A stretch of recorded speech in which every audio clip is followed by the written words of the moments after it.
You may have heard of cystic fibrosis, but many people don't understand what it really is. That's why those living with the disease are making it their mission this month to shine a spotlight on it. CBS 2's Lonnie Quinn with the story.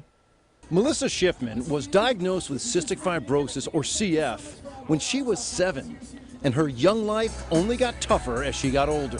Even though I had a pretty easy childhood with my lung issues, it gets progressively worse.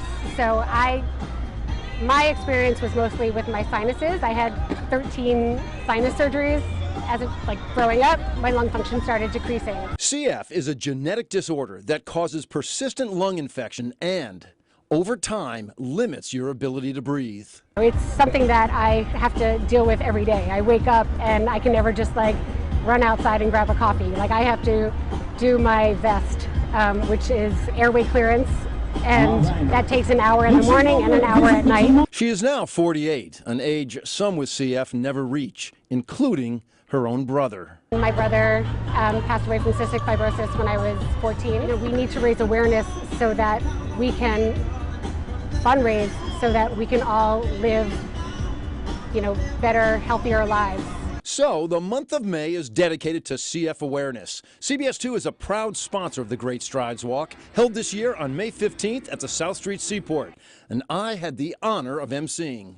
I've been personally involved with CF since 1997, working in Charlottesville, Virginia, and then I was with you down in Miami, Florida, and then here I am with you guys here in New York City. Max Hesse is a junior at Stuyvesant High School.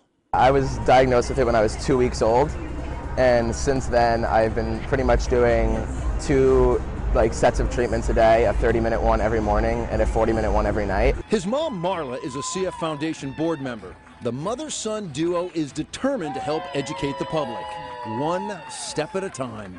That's why it's so important for us to do walks like this, because it is a rare disease, and so it's harder to get funds for research. And even though I live and breathe it every day, there are a lot of people who don't know what it is. We're fundraising for, obviously, a cure, but also medical interventions, and to raise money outside of our little community. A little community of only around 30,000 people in the U.S. They are small but mighty in their mission, even throughout the COVID-19 pandemic, which brought on extra challenges. I think for the first real months of COVID, I don't think I really left the house more than once a month, because I was scared of it for myself, my parents were scared of it for me, because COVID affects the respiratory, and that's what CF affects.